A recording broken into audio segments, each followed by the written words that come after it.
2 ദിവസം മുന്നേ മാതൃഭൂമി ഓണക്കാലത്ത് കുത്തിത്തിരിപ്പിന് വേണ്ടി ചെയ്തൊരു വാർത്തയാണ്. ഓണക്കാലത്ത് മാധ്യമങ്ങളിപ്പോൾ വിപണിയിലേക്ക് പോകുന്നില്ല. വിലക്കയറ്റം എന്നുള്ള പതിവ് പല്ലവിയുമായിട്ടും ആൾക്കാരെ വഴി പിടിച്ചു നിർത്തിയുള്ള പ്രതികരണമൊന്നും കാണുന്നതേയില്ല. അതെന്താണ് അങ്ങനെ ഒരു പ്രതിഭാസം? അതിനിടയിലാണ് സപ്ലൈകോയെല്ലാം ഓണച്ചന്തകൾ ആരംഭിച്ച് പ്രവർത്തന സജ്ജമായിക്കൊണ്ടിരിക്കുന്ന സന്ദർഭത്തിൽ മാതൃഭൂമി ഒരു പടി കടന്ന് ജനങ്ങളെ ഒന്ന് തെറ്റിദ്ധരിപ്പിക്കാൻ, അല്ലെങ്കിൽ സംവിധാനങ്ങളെല്ലാം ജനങ്ങളുടെ ഓണം സമ്പൽ സമൃദ്ധമാക്കാൻ വേണ്ടി കഠിനാധ്വാനം ചെയ്തുകൊണ്ടിരിക്കുന്നതിനിടയിൽ ഇങ്ങനെ ഒരു കുത്തിത്തിരിപ്പ് വാർത്ത പുറത്തേക്ക് വിട്ടത്. ഓണവിപണി സജീവമാകുന്നതിനിടെ സാധാരണക്കാരന്റെ കൈ പൊള്ളിച്ച് സപ്ലൈകോയിൽ വില വർധന. മട്ടയരിക്ക് 3 രൂപയും പഞ്ചസാരയ്ക്ക് 8 രൂപയുമാണ് വർദ്ധിച്ചത്. അതേസമയം ചെറിയ വ്യത്യാസമാണ് വരുത്തിയത് എന്നും പൊതുവിപണിയേക്കാൾ കുറവാണ് സപ്ലൈകോ വിലയെന്നും ഭക്ഷ്യവകുപ്പിന്റെ വിചിത്ര ന്യായീകരണം. ഓണച്ചന്തകൾ തുടങ്ങുന്ന ദിവസം തന്നെ സർക്കാരിന്റെ വക പൊതുജനങ്ങൾക്ക് ഓണസമ്മാനമായി വിലക്കയറ്റമാണ്. അതും പൊതുജനങ്ങൾ, പാവപ്പെട്ടവർ ഏറ്റവും കൂടുതൽ ആശ്രയിക്കുന്ന സപ്ലൈകോയിൽ 2 സബ്സിഡി സാധനങ്ങളുടെ വിലയാണ് സർക്കാർ വർദ്ധിപ്പിച്ചത്. അത് അരിയുടെയും പഞ്ചസാരയുടെയുമാണ്. വില വർധന ഈ വിധമാണ്. മട്ടയരിക്ക് പഴയ വില 30 രൂപയായിരുന്നു, പുതിയ വില 33 രൂപയായി വർദ്ധിപ്പിച്ചിരിക്കുന്നു. അതായത് 3 രൂപയുടെ വർധന സർക്കാർ നടപ്പാക്കിയിരിക്കുന്നു ഇന്നലെ മുതൽ. രണ്ടാമത്തെ ഇനം പഞ്ചസാരയാണ്. പഞ്ചസാരയ്ക്ക് പഴയ വില, അതായത് ഫെബ്രുവരി മാസം മുതലുള്ള വില 28 രൂപയായിരുന്നു. പുതിയ വില കൂട്ടിയ ശേഷം 33 രൂപയായി. നോക്കൂ, ഈ വാർത്ത കൊടുത്തതിന് ശേഷം പിന്നീട് അനങ്ങിയിട്ടില്ല. പക്ഷേ ഒന്ന് ആലോചിച്ച് നോക്കൂ, നമ്മുടെ മാപ്രകളുടെ ഉള്ളിലിരിപ്പും അവരുടെ ഉള്ളിലെ വിഷവും. കേവലം 2 സാധനങ്ങൾക്ക് 2 രൂപ 3 രൂപയുടെ വ്യത്യാസം വന്നു. എന്നാൽ കുറഞ്ഞ സാധനങ്ങൾ വേറെയുണ്ട്. കൈ പൊള്ളുന്ന അവസ്ഥ സർക്കാരിൻ്റെ ഓണച്ചതി എന്ന പേരിലൊക്കെ അങ്ങ് തട്ടി വിടുകയാണ്.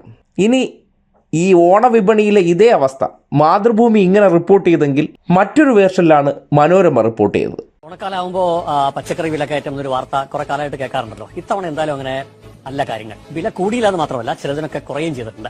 പതിറ്റാണ്ടിനോട് ആദ്യമായിട്ടാണ് പച്ചക്കറി വിലക്കയറ്റം ഇല്ലാത്ത ഓണം എന്നാണ് വ്യാപാരികൾ പറയുന്നത്. ഇതിന്റെ ആശ്വാസത്തിലാണ് കോഴിക്കോട് നഗരത്തിലെ ചെറുതും വലുതുമായിട്ടുള്ള കാറ്ററിംഗ് യൂണിറ്റ്. കേട്ടില്ലേ, കഴിഞ്ഞ ഒരു പതിറ്റാണ്ടിൻ്റെ ഇടയിൽ ഇങ്ങനെ ഒരു അവസ്ഥ ഉണ്ടായിട്ടില്ല അത്രേ. കേരളം വിട്ട് ബാക്കിയുള്ള ഇടങ്ങളിലെല്ലാം വിലക്കയറ്റം കുതിച്ചു കയറുകയാണ്.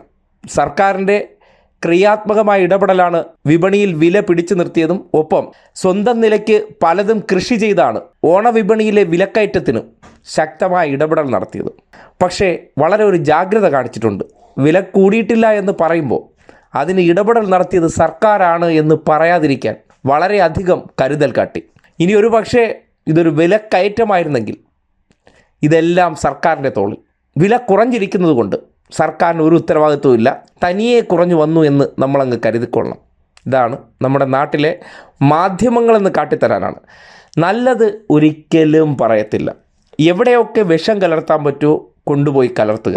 ഏറെക്കാലമായി കേരളം ഒരു കൺസ്യൂമിങ് സ്റ്റേറ്റാണ്. എന്ന് വെച്ചാൽ സകല സാധനങ്ങളും നമ്മൾ മറ്റിടങ്ങളിൽ നിന്ന് വാങ്ങിക്കൊണ്ടുവന്നാണ് നമ്മുടെ ജനങ്ങൾക്ക് വിതരണം ചെയ്തത്. സ്വാഭാവികമായിട്ടും ഈ തരുന്നവർക്ക്, അല്ലെങ്കിൽ നമ്മൾ എവിടെ നിന്നാണോ വാങ്ങുന്നത് അവിടുത്തെ വിലയെ അടിസ്ഥാനപ്പെടുത്തിയാണ് നമ്മുടെ മാർക്കറ്റിൽ, നമ്മുടെ വിപണിയിൽ അത് പ്രതിഫലിക്കുന്നത്. പക്ഷേ അത് വിദഗ്ധമായി മറച്ചു വയ്ക്കും. കർണാടകയിലും തമിഴ്നാട്ടിലും ആന്ധ്രയിലും ഉൾപ്പെടെ പല പ്രദേശങ്ങളിൽ ഓരോ സാധനത്തിൻ്റെ വില എങ്ങനെ മാറുന്നോ അതിനെ അടിസ്ഥാനപ്പെടുത്തിയാണ് 1, 2, 5 രൂപയുടെ വ്യത്യാസങ്ങൾ ഇവിടെ സാധനങ്ങൾക്ക് വരാറുള്ളത്. ഇനി ഷോർട്ടേജ് ഉണ്ടായാൽ അതിനേക്കാൾ വില കൂടും. അവരെത്ര രൂപയ്ക്കാണോ തരുന്നത് അതിനെ അടിസ്ഥാനപ്പെടുത്തി മാത്രമേ കൊടുക്കാൻ പറ്റുള്ളൂ. കാര്യം കൈപൊള്ളി കൊടുക്കാൻ പറ്റില്ലല്ലോ.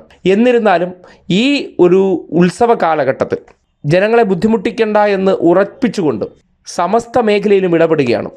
ജനങ്ങളുടെ കയ്യിൽ അവരുടെ ക്ഷേമ പെൻഷനുകളും ശമ്പളങ്ങൾ ഉൾപ്പെടെയുള്ള എല്ലാ സംവിധാനങ്ങളും എത്തിച്ച് വിപണിയെ ഉണർത്താൻ ശ്രമിക്കുന്നതിനിടയിലാണ് ഉത്തരവാദിത്തമുള്ള 2 മാധ്യമങ്ങൾ ചെയ്തിരിക്കുന്ന പ്രവർത്തനങ്ങൾ. ഒരാൾ കുറ്റം പറഞ്ഞില്ലെങ്കിലും സർക്കാരിനെ അരികുവൽക്കരിക്കുന്ന കണ്ടു. മറ്റൊരാൾ ഡയറക്റ്റായിട്ട് കുറ്റം പറഞ്ഞ് ഈ സപ്ലൈകോ ഉൾപ്പെടെയുള്ള സംവിധാനങ്ങൾക്കെതിരെ ജനങ്ങളുടെ വികാരം കത്തിക്കാൻ ശ്രമിക്കുന്നു. ഇതാണ് നമ്മുടെ നാട്ടിൽ നടക്കുന്ന മാധ്യമ പ്രവർത്തനം. നിങ്ങൾ വിപണിയിലേക്ക് ചെല്ലുകയാണെങ്കിൽ സാധാരണഗതിയിൽ 2 മാസം പിന്നിലേക്ക് എടുത്തു കഴിഞ്ഞാൽ പലയിടങ്ങളിലും വെള്ളപ്പൊക്കത്തെ തുടർന്നും കനത്ത വരൾച്ചയെ തുടർന്നും പച്ചക്കറിക്കെല്ലാം തീ പൊള്ളുന്ന വിലയായിരുന്നു. എല്ലാം താഴേക്ക് വന്നിട്ടുണ്ട്. വിപണിയിൽ അത്ര വിലക്കയറ്റമില്ല. ആൾക്കാർക്ക് ഓണം കൈ പൊള്ളാതെ ആഘോഷിച്ചുകൊണ്ടിരിക്കുന്ന സന്ദർഭങ്ങളിലും എവിടെയെങ്കിലുമൊക്കെ വാർത്ത കത്തിക്കണമെന്നുണ്ടെങ്കിൽ എന്ത് വേണം? വിവാദം വേണം. ഇല്ലാത്തത് ഉണ്ടെന്ന് പറയണം, അല്ലെങ്കിൽ ചെറുതിനെ വലുതാക്കി കാട്ടണം. ഇതൊക്കെയാണ് മാധ്യമപ്രവർത്തനമെന്ന് സാധാരണക്കാർ മനസ്സിലാക്കുക.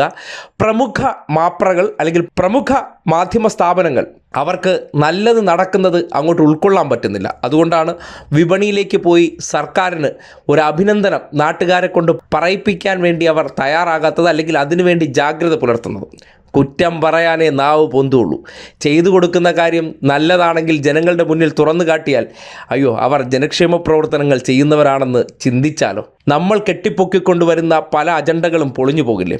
പക്ഷേ നിങ്ങൾ എത്ര ഒളിപ്പിച്ച് പിടിച്ചാലും വസ്തുതകളായി തന്നെ ജനങ്ങളുടെ അടുത്തേക്ക് എത്തും. കാര്യം അവരാണ് ഗുണഭോക്താക്കൾ. അവർ ഓരോ കാര്യത്തിന് ചെല്ലുമ്പോൾ എന്താണ് അവർക്ക് കിട്ടുന്ന അനുഭവം, അതിനനുസരിച്ച് ജനം പ്രതികരിച്ചോളൂന്നേ.